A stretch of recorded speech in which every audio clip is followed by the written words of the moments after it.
যে কোনো রকম পরিস্থিতিতে আল্লাহর সাহায্য নেমে আসার জন্য এইটাই তোমাদের কাম্য। এবং মনে মনে একটা দোয়াই পড়বে, নাসরুম মিনাল্লাহ ওয়া ফাতহুন কারীম। নাসরুম মিনাল্লাহ মানে আল্লাহর সাহায্য, ওয়া ফাতহুন কারীম নিশ্চয়ই অতি নিকটে এসে গেছে। Clear? Thank you very much for listening.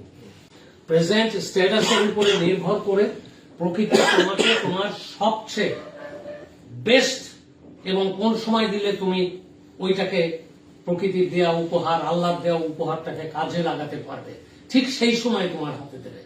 কাজেই তুমি সবসময় চ্যান্টিং, প্রকৃতির দুয়ারে, আল্লাহর দুয়ারে করাঘাত করে সব সময় নিশ্চিন্ত হয়ে বসে থাকবে এবং এক্সপেকটেশন নিয়ে বসে থাকবে, প্রত্যাশা এই আসছে, এই আসছে, এই আসছে। যদি তোমার মনের মধ্যে কোনো লজিক আসে, বলো যে এখনো উপযুক্ত সময় ম্যাচিওর হয়নি, সেটা তুমি তোমার নিজেকে বোঝাবে।